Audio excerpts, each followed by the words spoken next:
house situation, out of prison, out of almost a half a century of deviant behavior. Because my sister's first husband died of an overdose, and the second, cirrhosis of the liver, and the third, she stabbed to death trying to defend herself from a brutal beating. And then the one that is just 1 year before me, his gray matter is finally shot because he's drinking, he's just basically, in his drinking, he basically killed the electricity that makes us a very interesting, energetic, and talented family, but not all of us found our way. And I was lucky that somebody intervened in my life and got myself educated, and I learned middle class talk, and I eventually got myself an education, and today I am a positive force to fight with you and for you. Had I come here, you would not have felt comfortable with me, with my illiteracy, with my, I did not even own a suit until I graduated from college. And I was racially mixed. And I did not come from one of those private schools. And yet I'm making a positive contribution. I have worked with 2 presidential administrations as consultant. Been to Japan 8 times. Corporations send their helicopter to pick me up.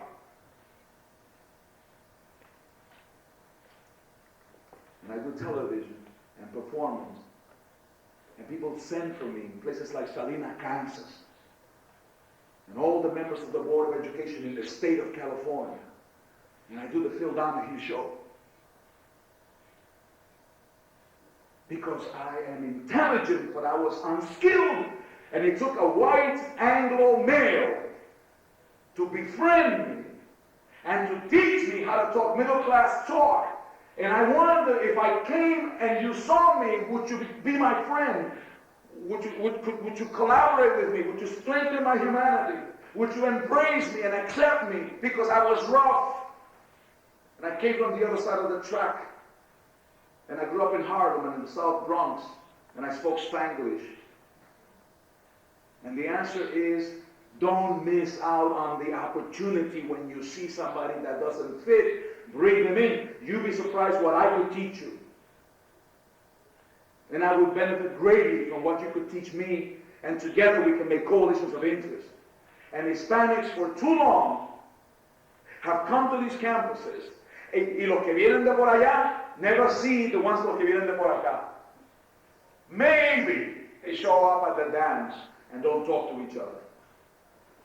So that's what we've got to be about. What we've got to be about is being real and being honest and embracing ourselves and realize that people like me, when rescued, can become an asset for people like you and the next generations that come.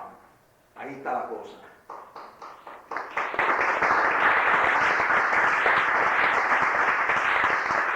Let me make 2 quick points, and then we'll have a little bit of dialogue. The first point is, what is the theme that unites us as Hispanics on campus? It can be politics. Some of us are so concerned with the future of our nations in El Salvador, in Guatemala, Nicaragua. If you're a Cuban, even if you're young, there's still a concern for Cuba. If you're Puerto Ricans, el estatus Puerto Rico is forever present. I was out in the Pacific learning Japanese so I could speak to my students in Micronesia. And I went to my Japanese teacher who came to me once I learned enough. I hired a Chamorro to teach me enough Japanese so I can then go to the Japanese teacher because I was about to graduate to learn more. And once I had enough Japanese, I approached him and went to him and bowed down in what I had learned was the proper way to salute a Japanese teacher. And we introduced ourselves, and he began to look at me and then went all the way around and looked at me and came back and says to me, ¿Y de dónde tú eres? Soy de Mayagüez. Pues yo soy de Caguas, de Barrio Borinquen. This guy had joined the military, had been stationed in Japan, married a Japanese, basically became a Japanese citizen, and was now teaching language in the Pacific. And then the very next question was, ¿y qué tú crees del Estado de Puerto Rico?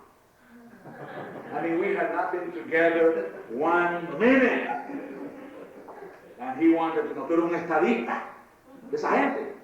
¿O tú eres bien patriota, puertorriqueño independentista? You know that where he stood. And the point is that we are always divided politically. There are some Cubans who are running away from a revolution. There are some Puerto Ricans who like to make it. You have the Chileans who ran away from the during the age of who was the guy that was overthrown by Allende, and then there are the people who got overthrown by the junta. We don't have much in common. And Americans don't always are figuring out, why don't you get together?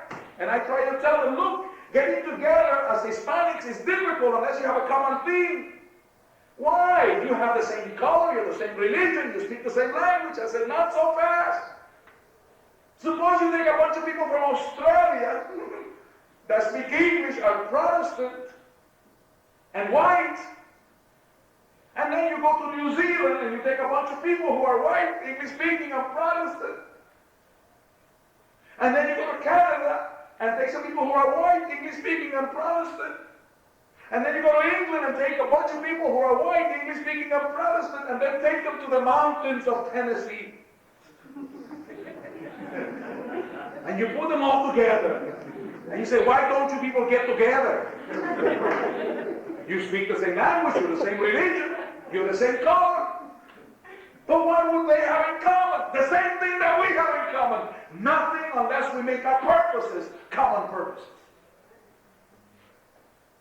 And what should be those purposes? That this place should respond to our needs. What do you mean by that? Well, if I was on this campus and I was your advisor, I would get all of you together and I said, I want to talk to you. How many of you come from, and I would ask you, Panama, Costa Rica, Puerto Rico, Cubano, Boricua, Dominicano. And I would try to get all of you, and I would say, why don't, during Hispanic Heritage Month, why don't we make a hit with the administration? How? We are going to give a gift of 100 books on the Hispanic experience to this library in the name of the Hispanics on campus. So instead of just asking, once every Hispanic Heritage Month is when we come together and give the next 100 books. But that means that when I go to Puerto Rico on my vacation, allí yo voy a La Yupi, La Tertulia, and some of these places, and I grab 3 books, and my other Puerto Rican friends, 3 books, and the other Puerto Ricans, 3 books, and the Puerto Rican delegation, we have our 25 books. You know, Costarricenses, we have our 10, depending on your percentages, and the Mexicans, hey, we got our 50. Desgraciado, you're more than us. And the Uruguayo guy said, I got my book. El Boliviano, hey, you guys owe me a book. But you know what would happen? Can you imagine if once a month, if once a year, there was an official presentation with the chancellor, with the vice president for student affairs, and with the librarian, in which we enhance the Hispanic collection so that at Ames, the Hispanic collection is the best collection, especially with some attention to the Hispanic experience in the United States of America. That would be a good. What would be another thing? Another purpose would be a collection of videos, so that when people in political science and anthropology and sociology and history and education and business and all and the health professions and social work, that we are the collectors of the best collection of the best videotapes on the Hispanic experience, so that whenever something like this takes place and it gets video, that's part of the Hispanic collection, part of the Hispanic collection.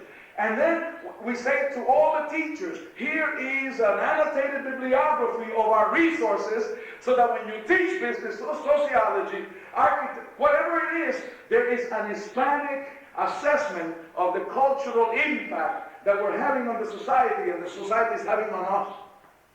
So that what happens is that when we leave every year, we have We have 100 books and 10 videotapes. And we grow and we develop and we get to be known as the people that enhances the collection. One last comment here, then we'll open it up for some discussion for those who wish to stay longer. Let me speak about machismo. Machismo. If there ever was a script that we needed to get away from, is the script of machismo. Latino men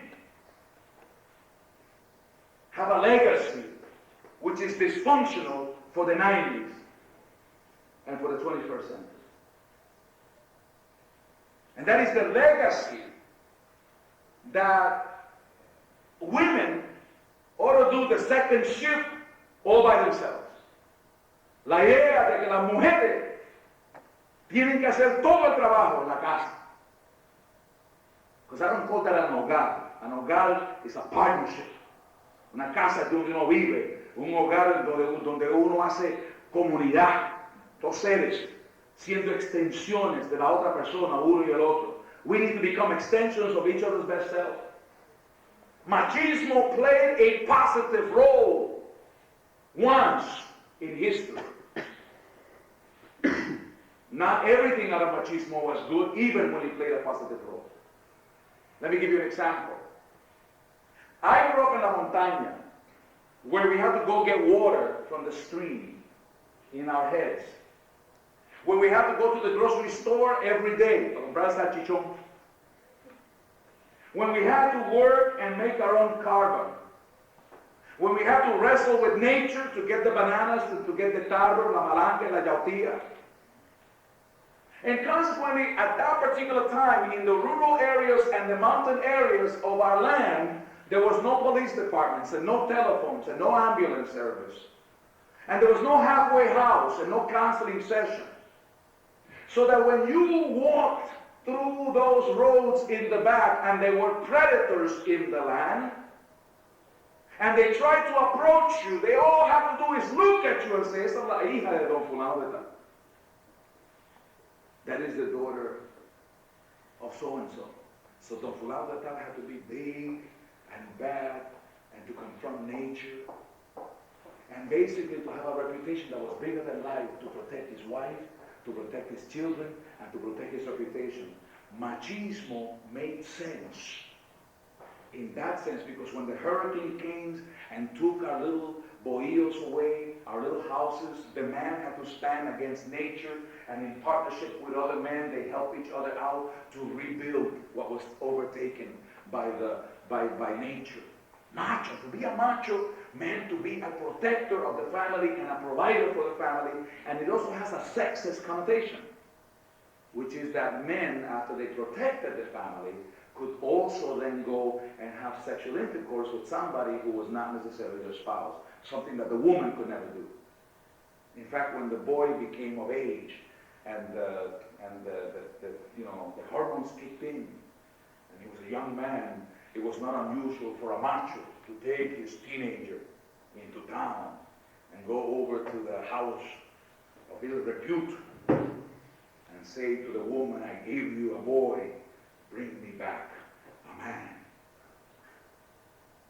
It never would have occurred to them to take a young woman and say, I give you, and to the town stud.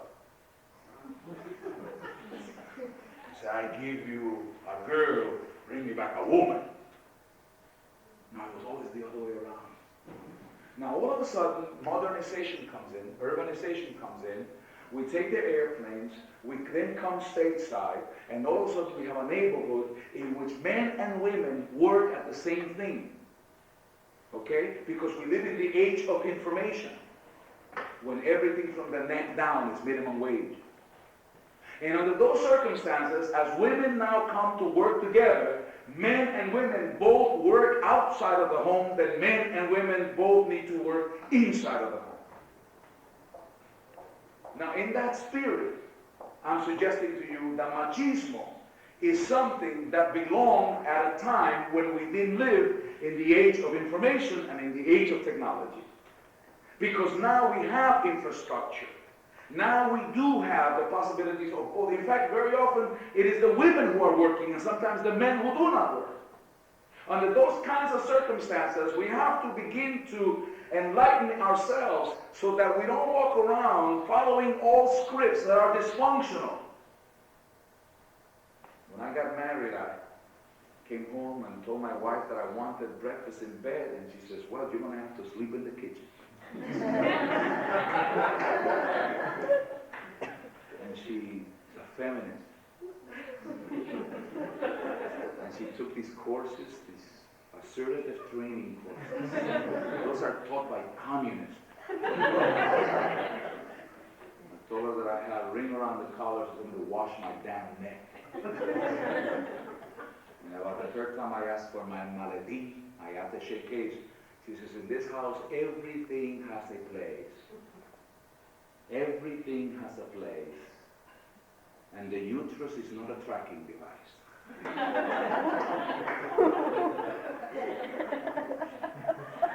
And this woman, when I asked her to marry me, and I thought, well, soy yo. He said, not so fast.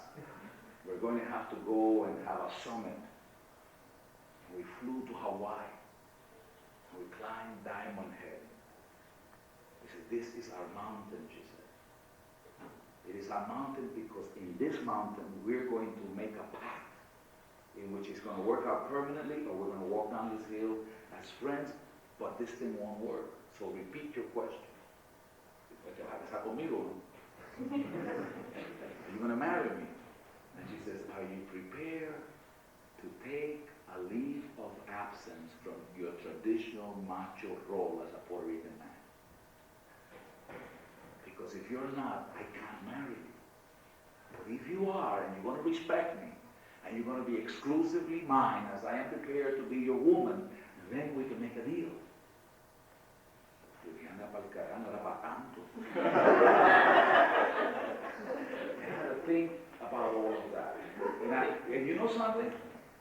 It wasn't that I was thinking tomorrow, I think, once we get married, I'll go ahead and I'll go out with somebody else and I commit adultery. No.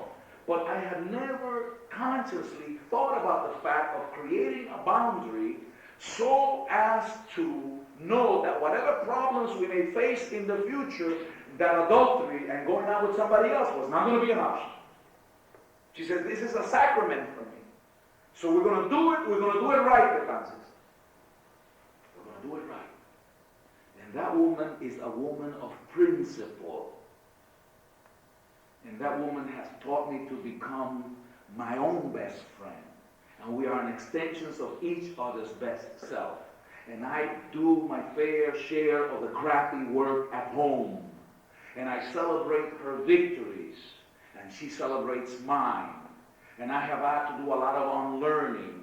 And a lot of us men are going to have to turn our backs on our normal cultural scripts because they are dysfunctional, unfair, and they are tearing the guts of our families in our neighborhoods, and that's why we are as in deep trouble as we are when we are in trouble. But I got news for you. You have to be very clear to the men, and it's not easy because there are not that many men around. There are more women than men. So sometimes if you think you got him, it's going to work out, and it doesn't work out that way at all. Make sure that as long as you're going to do it, at least educate us. We have to let people know how we want to be treated, just like we have to let this university know how we want to be treated.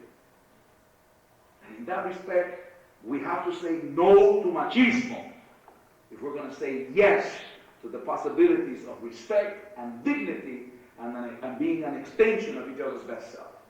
And sex ought to be the celebration of two people who become extensions of each other's best self. And when you are loyal to each other and you carry your fair share of the crappy work and you learn to clean the babies, if you make the babies, you can clean the babies. What you have to do is learn to do what women have done through the years, learn to breathe through your mouth. And then there comes a time when the woman of your life that sees you and knows you that you know, there comes a moment when you just got to get to that place of silence. And you got to put those lights low. Poner la musiquita de Danny Rivera. And then you can get down and you can celebrate. But don't celebrate the party if you didn't do the work. How often in student organizations, people never showed up to do the work they agreed to do. They never do their committee work, but they show up during Heritage Week. And today you will see that Mariana grew up. Is he okay? They'll be dancing, but they will not be dealing here and working and listening. And so what we have to do is to realize that machismo has to go, racismo has to go. We need to make coalitions of interest. And by the way, once a year, you should have what we call a friendship day, when the Latinos who come from overseas meet the Latinos from the United States to have a get-together of getting to know each other so that we're not strangers to each other and go through school as long as we go not really knowing how to cross those boundaries. We ought to be able to know how to cross those boundaries.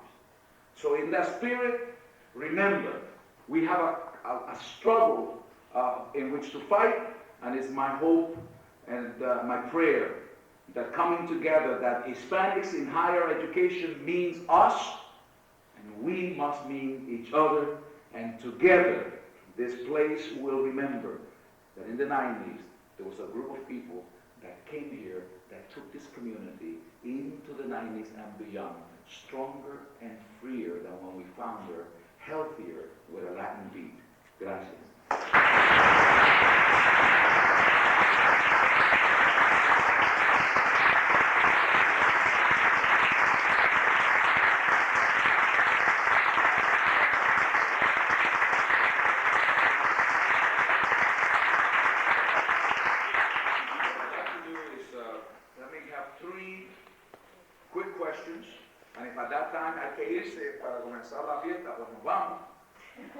Pero si no, I can stay here a little longer, and I always remain in the place up here for those of you who want to come up and touch me.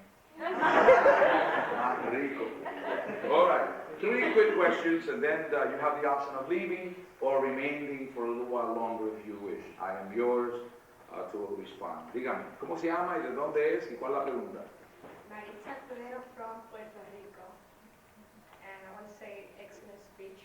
We all enjoyed and the people from the organization here will have it as a team for us.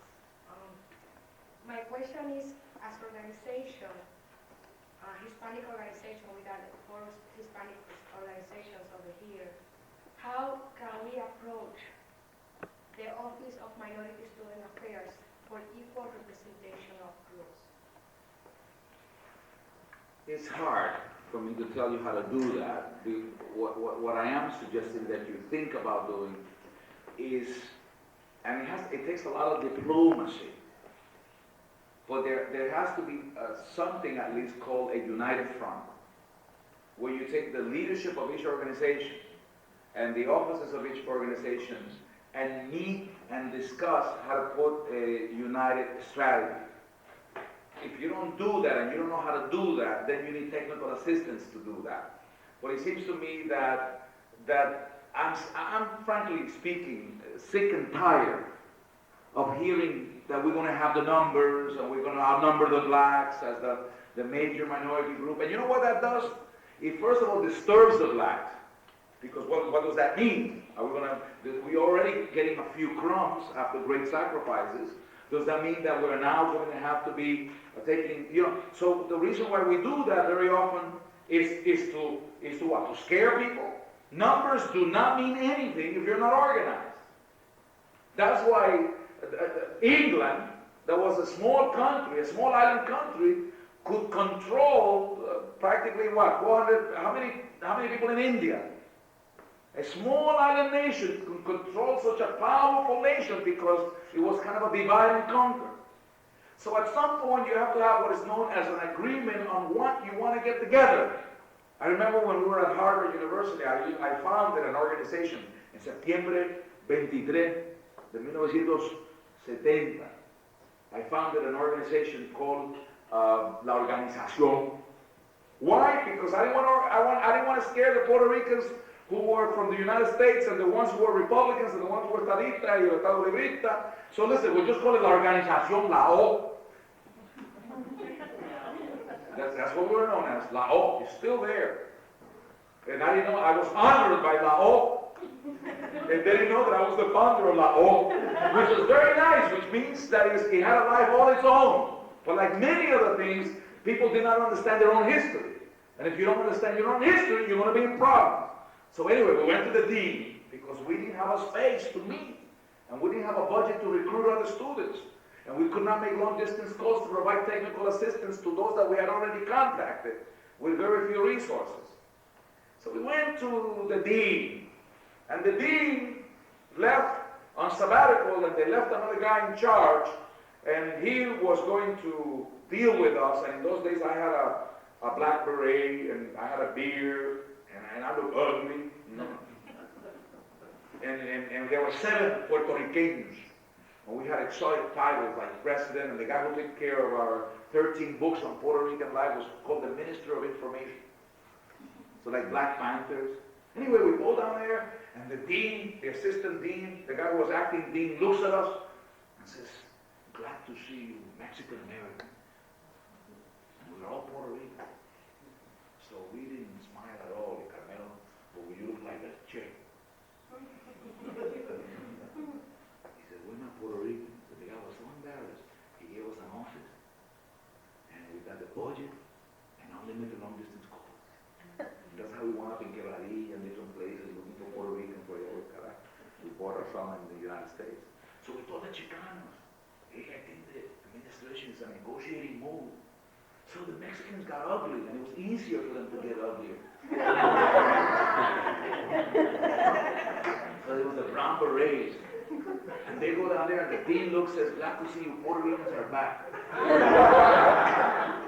Well, the guy was so embarrassed that he gave the Mexicans an office, and he gave them a budget, and he gave them unlimited long-distance calls. And now we have these offices. Now, the African American group was already organized, and the Native American Indians had a little bit of legitimacy without too much organization, because people have felt guilty and they have money and so forth and so on. The point was that what we never did at Harvard during those years was really to put together an organization, a federation that brought us together on an ongoing basis. Now, recently I went to Harvard, and the La Mecha and La O are working together on some critical things that are together. But what you have to do is you have to find out, you can never work together unless you have collective purposes. And if your collective purposes is to double your scholarship, if your collective purposes is more recruitment, if your collective purposes is to bring some people like myself to teach people on campus, because people like me are not here, if your collective purposes are to increase your holdings and so forth, you have to define what those reasons are and then to negotiate for them. Si no, no va a ser posible. You can't do it just because you wish you could get it together. You cannot just wish for it to get it together. You have to go ahead and come together to do something together, and it's not very easy. Comment, question, or complaint? A couple of more. Yes. Okay, question. Do you do, I guess, I don't want to say it, like, do you come to universities and teach for a semester? Or do you just do, like, period, like maybe a week or two of like... I've done that. In fact, at the University of Guam, where my wife is also a PhD and author of 5 books, the curator of the museum, served in the governor's cabinet. She's a very strong woman. That's how we met. But lately, what I do is that I travel all over the United States. I lecture. Sometimes I can come in and do something for a week, providing adiestramiento, staff development and training on how to think and how to get organized and so forth and so on. But it's very hard for me right now because I'm very, very much in demand. And you know why? because I want to teach. I am a first generation college entry teacher. I work with students from the first generation. And that's what you need to balance, by the way, the academic proficient Hispanic with the non-academic proficient Hispanic to make those coalitions of interest. And I try to develop strategies for that. I wish I could talk about that a little more. If it comes up in the question, I will. Pero I am a voice. I am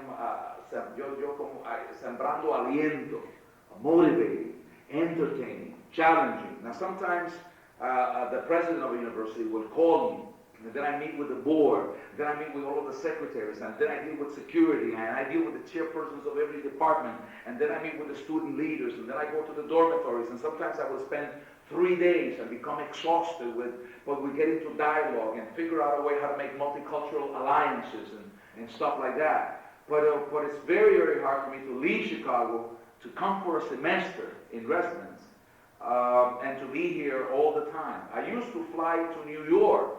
I used to teach in the Puerto Rican Studies Department, but they fixed it so that I could fly in on Thursday evening. I teach on Friday. I have office hours, and then I would fly back to Chicago. I would do that for a while.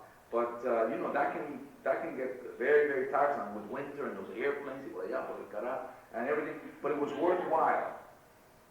So that we need more. By the way, we need people to go for their doctorates, to get their PhDs, to get their EDDs, to become professional and to love this profession.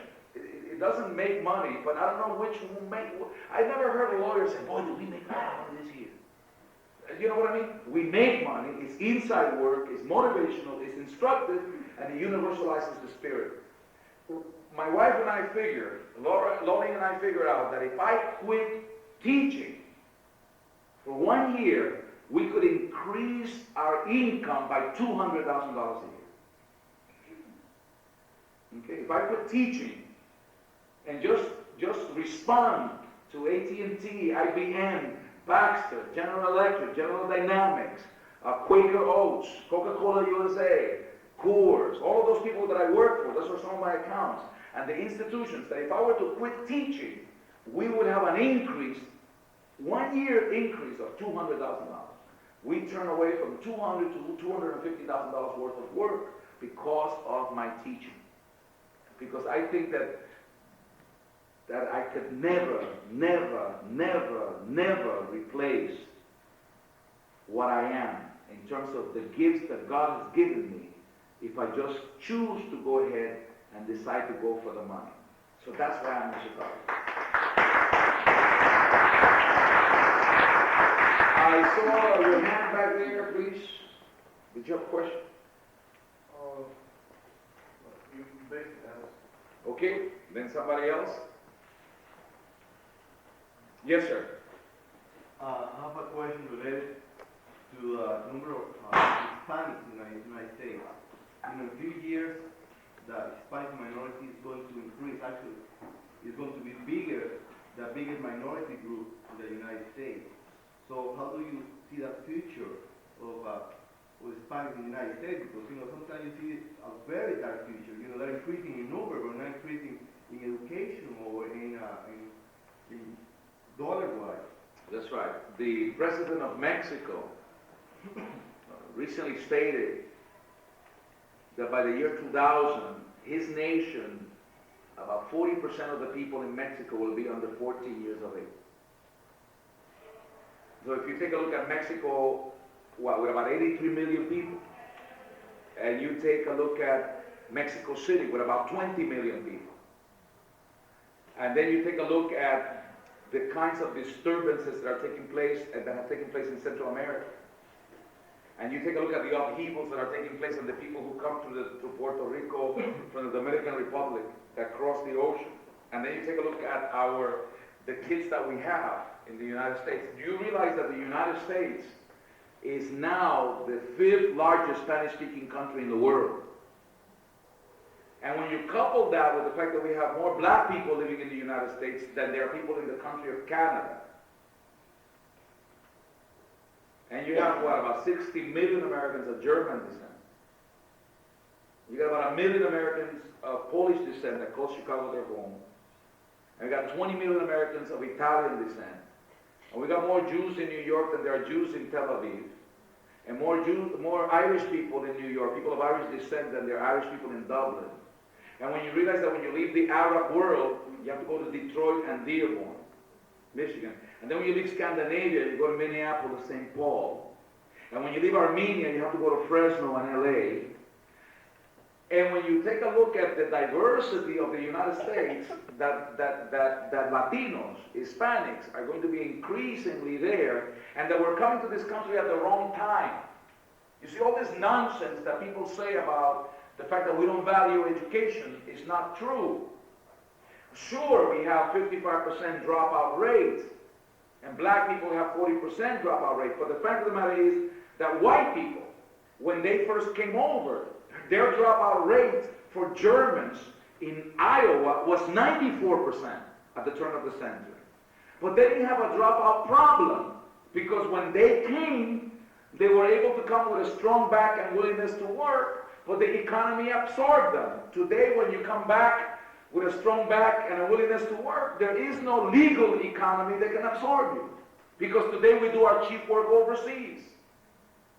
In Mexico, and Indonesia, in South Korea, in Japan, in Brazil, and even Puerto Rico. For years in Puerto Rico, we have the stitching industry. 70% of the brassieres that say made in the USA are actually stitched together in Puerto Rico. Puerto Rico is a lot closer to your heart than you realize. So what's happening is, when you put those statistics there, number one, that the Hispanics are coming to this country, at least knocking on the door of opportunity at the wrong time, with a strong back and willingness to work. We have the same intelligence that white people had when they came. But when they confronted the cow, they could speak to the cow in Swedish, and the cow gave milk. They could talk to the corn in German, and the corn grew. But the Hispanics do not face the cow. They do not confront the corn. They confront the computer.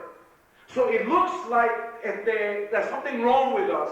There's nothing wrong with us. We have the same intelligence, but we haven't got 4 generations of living in this country in order to produce people that can then graduate from post-secondary schools. So now the big lie is that we don't care about education, and that's nonsense.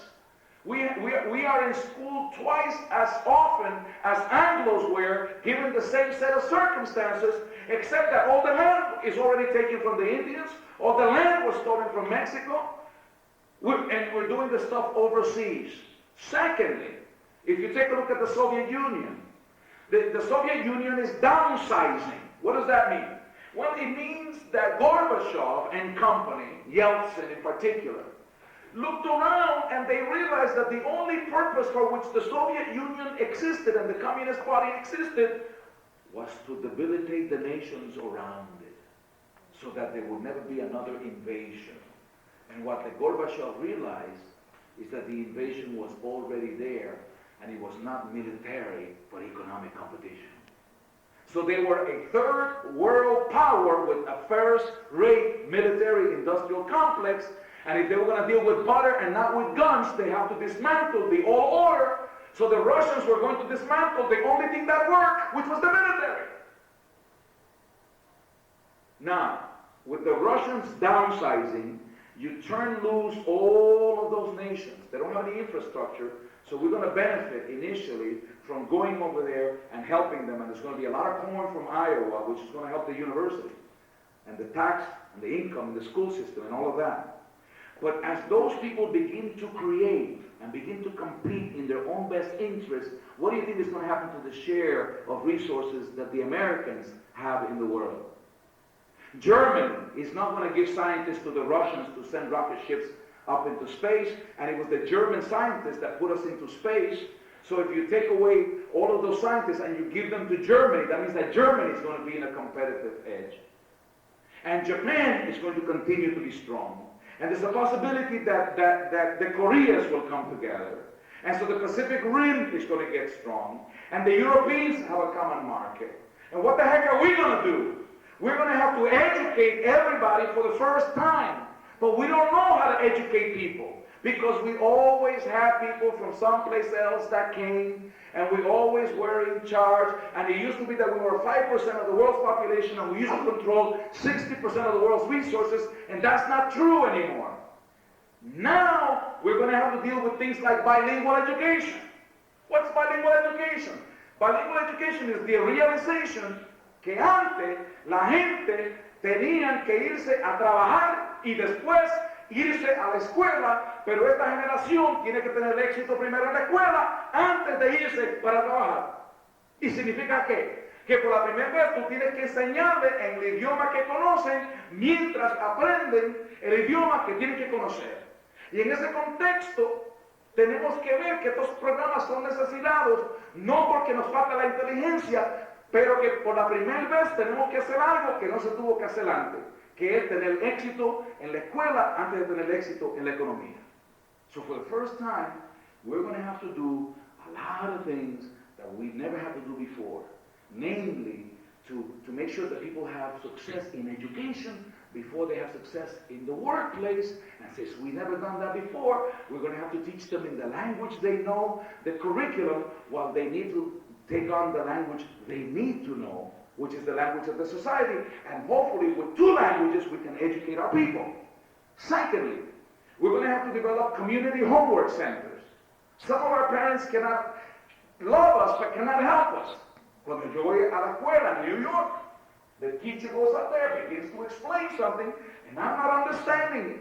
I'm not understanding it, not because I lack intelligence, but because I lack verbal skills. So what happened is that she explains how to do arithmetic. And then she says, did you have to do 14 problems at home? Y Víctor me dijo, tenía que hacer 14 problemas. Y yo no sabía lo que había explicado. So I go home and I do the first one, and it's wrong. And the second one, by the fourth one, a tear is coming out of my eye, and my mother passed by. Hijito, ¿qué te pasa? Pues mami, que tenemos que hacer 14 problemas. Pues yo no sé cómo hacer esto, y ella lo explicó, pero yo no sé lo que ella dijo.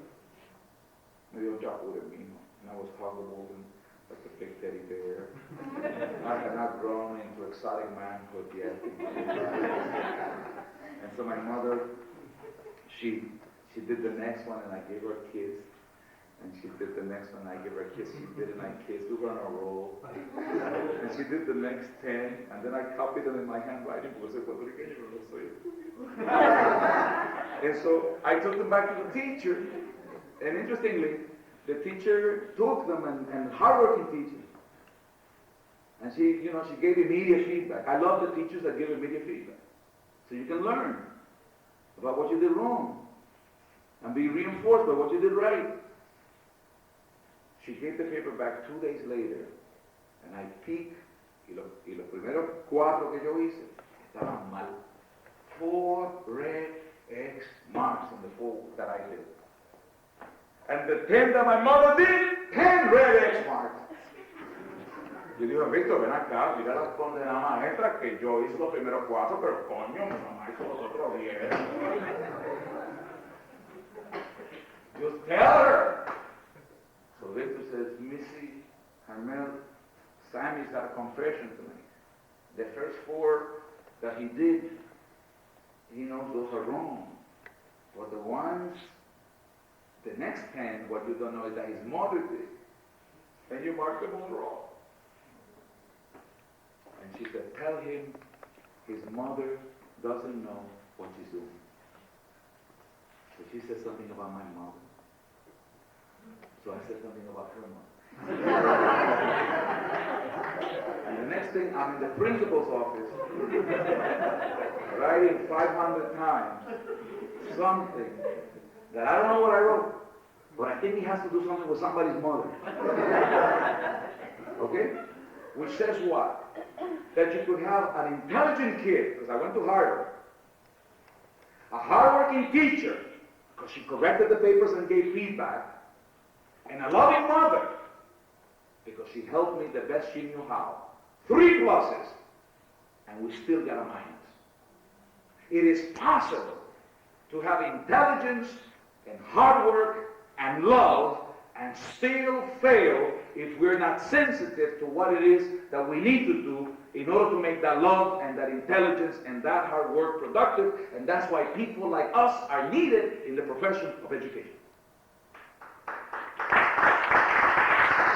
my position is that we need to understand that the numbers are scary because we're coming to this country at the wrong time, when a strong back and willingness to work just doesn't do it anymore. And then we need to work with those teachers to make sure they don't fail kids for not knowing what they haven't been taught, which is part of the other tragedy. One last comment, and then I will close here. And I know that some of you need to go to celebrate the dance and to willing to practice what I said about communication and celebration. Look, Matthias, what is the last comment that I would ask you is, what do you advise for the students to get really involved in extracurricular activities as part of their personal growth or personal development? Okay, personal development and extra